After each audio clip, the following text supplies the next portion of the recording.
Hello, hello. Welcome to Fireside Chat with Kimberly. Thank you to to Rebel Cheese, the sponsor for this week's talks. Prize packs for this month's contests have been graciously donated by Hodo Foods, Follow Your Heart, Sanaholic, Revolution Gelato, Terra Seed, and Fabolish.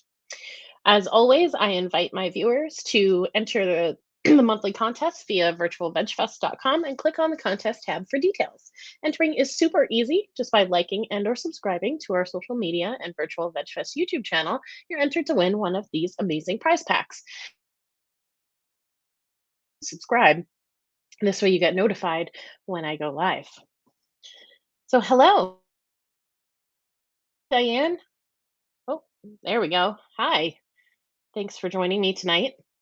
So it totally slipped my mind last Monday, but last Tuesday, Fireside Chat turned 1. I had done my first episode on March 1st of 2021, and I cannot believe that we are already here, kicking off year 2. That is nuts. Wow.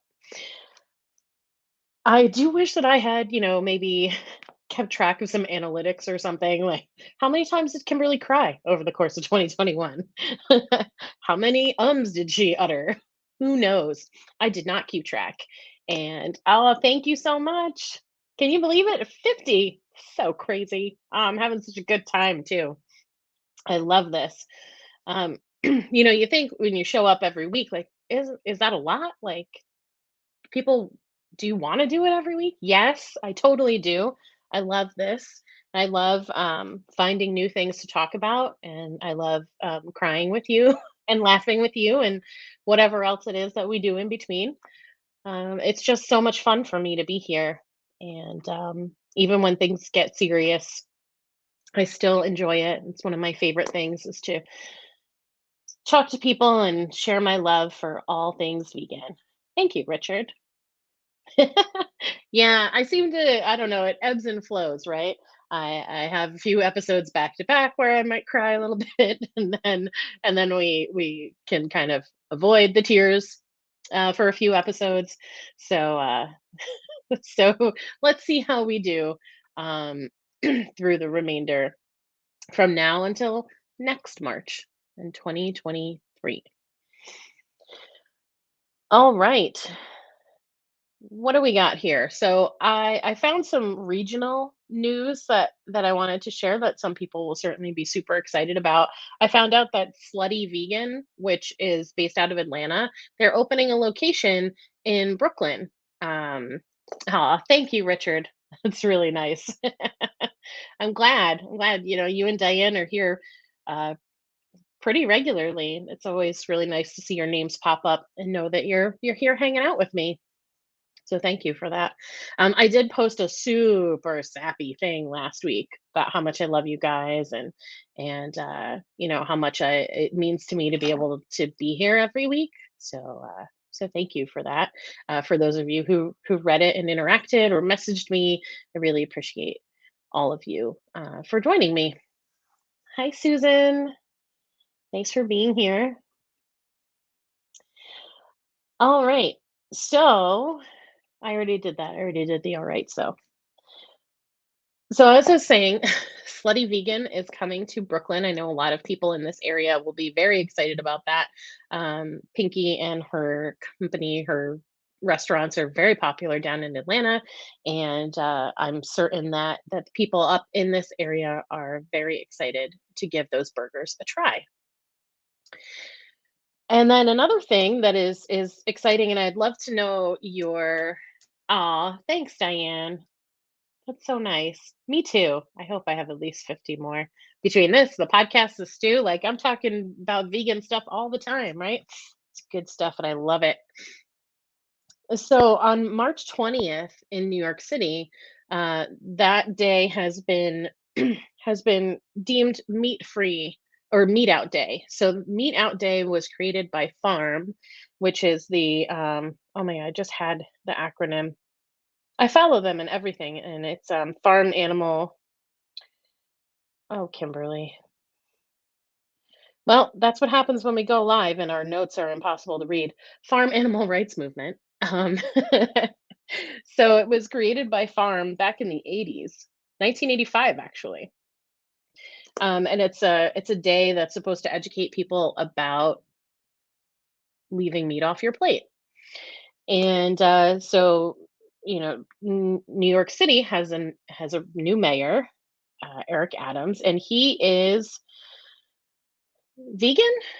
I don't know, it depends on what you read, but most of what I've seen is that he is vegan and he has been pushing to implement all kinds of changes, especially in the schools and stuff, and just really getting a plant-based or vegan or maybe both message out there to the world. So he signed like a proclamation and everything, making March 20th national, meat out day for New York City. So for those of you in New York City, I hope you get out there and you enjoy it. And most of us here tonight are, meet out day is every day for us, but maybe some of you might want to consider that and give March 20th a go and spend all day not eating any animals, not consuming any animals. It's also the equinox, right? March 20th. Yeah. And it's also a holiday for certain, for pagan religions. So what better time as we move into spring and things are starting and beginning anew and like life is new again, and winter is very, we're supposed to like hunker down and like just turn inside. It's our time for like inner reflection and things like that. And the energy is very just like quiet and subdued.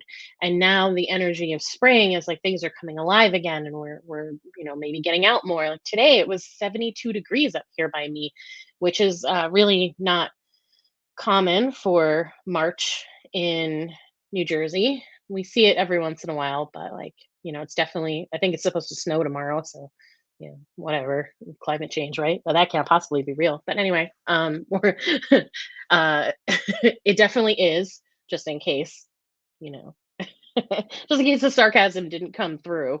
Um, so why not take that energy of something new and new life and things kind of changing, that energy increasing to make a significant change in your own life, and maybe start with meet out day, and then um, maybe meet out day becomes Monday the 21st, and then the 22nd and the 23rd. You get it, right? So I think that is really exciting, and I love the idea that he's also implemented meat-free days at the public in the public schools. Like I remember what I used to eat when I was in eighth grade. My school had, the standard lunch line you could get on and get whatever, you know, food was available that day. But then there was also like this little, almost like cart off to the side, where it was all milkshakes and cookies. So, I wasn't vegan or vegetarian when I was in eighth grade. So you best believe that Kimberly spent most days getting her lunch from the milkshakes and cookie cart. So the schools kind of have not been getting this right for a very long time, not exactly providing high nutritional foods to students. Great that they're allowed, as a student, you're allowed to make that choice. Like, do I want to have a milkshake and cookies for lunch, or do I want to eat like, savory foods for lunch? But I don't know if we really need all that power when we're 14 years old. Hmm. Um, Susan, that's so cool. So I'm sorry that I didn't do more research into meet out day. This must be the date that Farm has set. Um, so that makes sense that it's also March 20th. But how exciting that, like, a mayoral declaration. Like, how cool is that? And so I'm hoping what that also means is that restaurants that typically do not serve animal, any kind of vegan or vegetarian foods might use this as an opportunity to expand their menu. And look, most restaurants, they have vegetables on the menu, and they're, not used, the ones that don't have vegan and vegetarian options. Sure, they're not using those uh fruits and vegetables and stuff, in a vegan or vegetarian manner, but they have them in the restaurant. So if you're a chef, and I'm in a chef training course right now, and you definitely learn how to build things, and you learn how, even when I think you're taught as a, kind of, as you're taught, if you work at a restaurant, and the chef who is running the kitchen trains you. I'm pretty sure you still learn kind of how to build flavors and build recipes, and understand how foods work together. So my thought is that in these kitchens of these restaurants that don't typically serve vegan food, on National Meat Out Day, like, I'm hoping that they're seeing this as an opportunity to expand and use the things that are already in their kitchen. I know that food prices are crazy high. I know that everything is crazy high. But so why not repurpose? The Brussels sprouts don't need bacon and butter. Trust me. They are delicious with a little bit of olive oil, salt and pepper. Like, that's all you need. And you roast them, and that's like that, call it a day. Like, that's a beautiful start to a vegan dish. So I encourage, and I hope that this is happening, that these restaurants view this again as an opportunity to explore what else can we offer, and how can we mix things up. And so I think that'll be a really good thing. And it'll start to normalize. And I know that as vegans, and by the way, Richard, I see that in my kind of cart back in the day. Yeah. Um, they certainly were tasty, if nothing else. Um, I'm hoping that these days, like Meat Out Day, start to normalize veganism. And I know that many of us vegans are like, well, we don't necessarily want it to be normalized, because then it becomes kind of bastardized. And then, like, what does it even mean anymore? I totally get that. But it's so important. We've got to get more people on board. So if we're getting more people on board, and we're doing it through food, which is probably the most significant way to get people on board, we have to make it seem normal. We've got to make people feel like it's not weird, because for so long, how many times have you heard someone say that, like, veganism is like a hippie thing, or like you have to look a certain way or be a certain type of person in order to be vegan?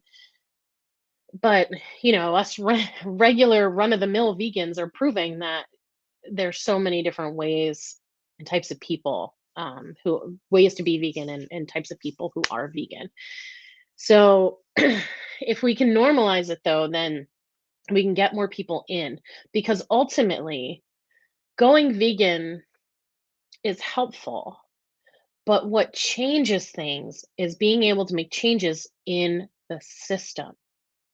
So if we can make changes within the food system, which is really hard when the people in the system are, okay with using animals, and it isn't normal to not use animals. That's the thing. Like, as humans, we're accustomed to, especially in the industrialized world, to just using animals for whatever we see as convenient. And it's not like a weird thing, and like nobody questions it until you go vegan. And then you're like, oh my God, this is so weird. And why do we do this? And I can't believe I spent however many years before you went vegan being completely oblivious to this. But it's just so ingrained in our culture, which means it's also ingrained in the system. And we can't break the system and make a new one if more people are still okay with it than not. And if a way to get more people against the system is to create more vegans, then we've got to do it in a way that makes people feel comfortable. Because food is so significant culturally, traditionally, it's the way that we come together more often than not. Like, how many times have you been invited to a party, or a wedding, or some other kind of gathering? How many times have you not thought about what they would be serving for food and drink? How many times have you been to one of these events where it turns out that they weren't serving food? They like scheduled it at a weird time of the day. They're like, oh, nobody will expect it's after lunch, it's before dinner. Like, nobody should expect to be fed. You show up and there's no food. And you're like, what the hell? Why am I even at this place? Who comes to a party where there's no food?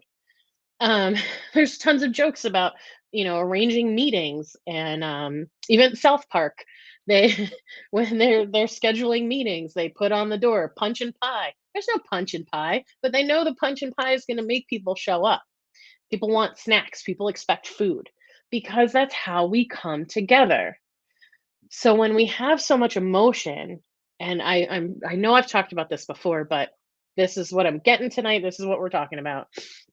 There's so much emotion tied up in what we eat, how we prepare it, who we share it with, that it's really hard when we decide to do something different from the people that we spend time with.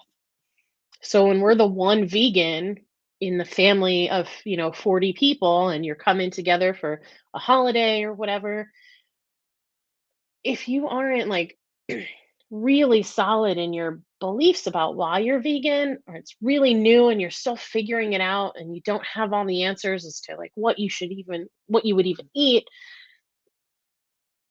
it's hard. And I'm not saying that like everybody who faces this situation just is like, ah, forget it, I'm just going to go back to eating animals. But like it's so difficult for some people because they're alone. And humans are not made to be alone. We are made to have friends and loved ones and, people we share significant relationships with. It's just how humans, it's just our nature. So when we put this focus on food and then we make it weird or uncomfortable or strange, it can turn people off. And we don't want that. The animals don't want that, because we've got to remember that the focus is to prevent the cruelty to animals. Oh, Susan, uh, I'm so sorry. I know. At least though, like you have family where they're starting to request, right? Your brownies and stuff, and they're.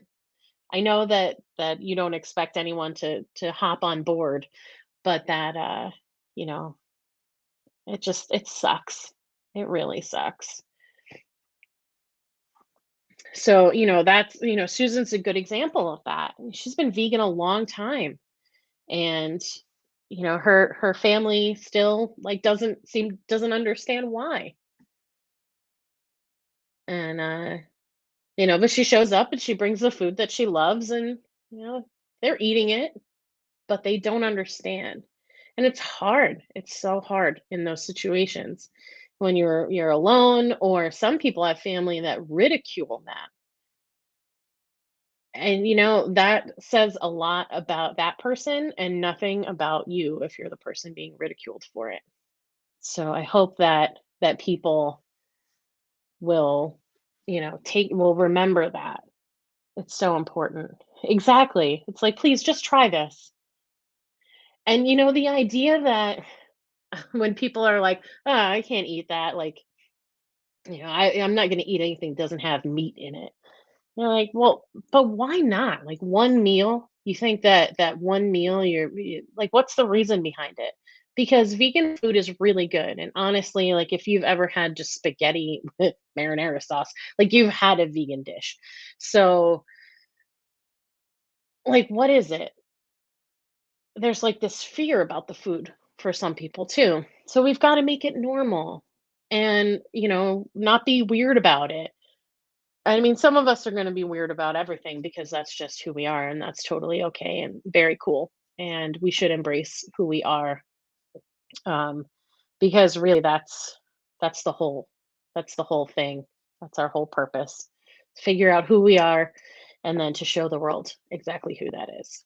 So, um, yeah, I really want I really hope that we can start making veganism seem, and not that it doesn't in some circles, just make it seem normal.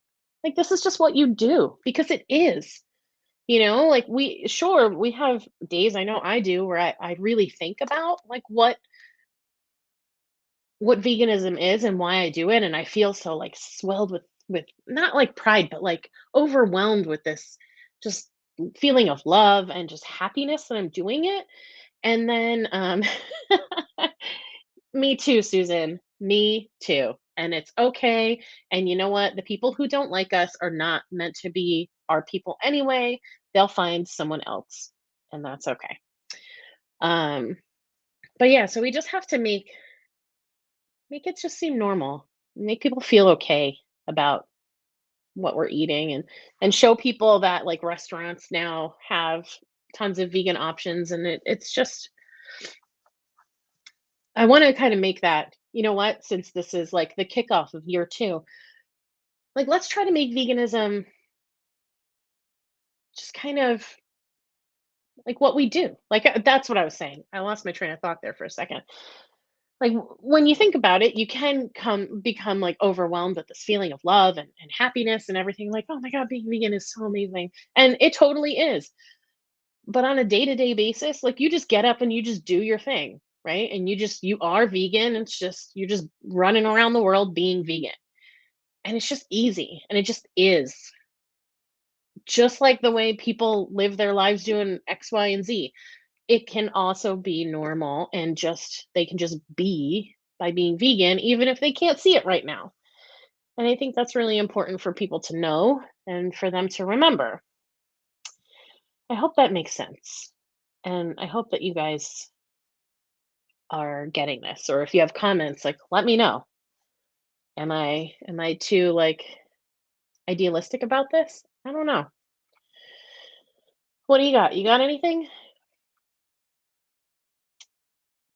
Well, while I wait to see if you guys have anything else to share, I posted a new podcast episode today. I interviewed Kelly Kerr, who is also on the stew, and it was amazing. I've talked about fat shaming a couple of times, talked about it here, talked about it on the stew. I've also done my own episode on Did You Bring the Hummus? Well, Kelly and I talked about it again, and it was great.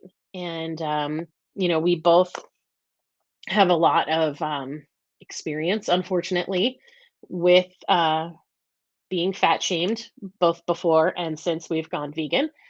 So I'll just post the link to the podcast on my website is here, but you can also, if you listen to podcasts, whatever app you use, you can find Did You Bring the Hummus on there as well. I'm on all the big ones. Look at that, huh? All right. Well, thank you. Thank you. Thank you. I, as you know, love doing this. Yeah, Susan, that's right. We're not going to give up. We're going to expand people's minds and their taste buds. We're going to give them really good food. We're going to give them really good information.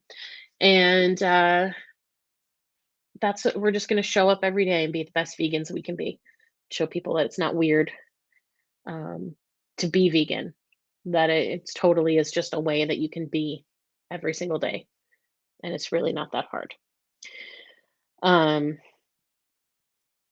And we can talk about, I say that so generally and so easily, right? Because I come from a certain point of privilege. And if you're finding that you want to go vegan and it isn't that easy, reach out to me and I will help you figure it out. We'll see what we can do.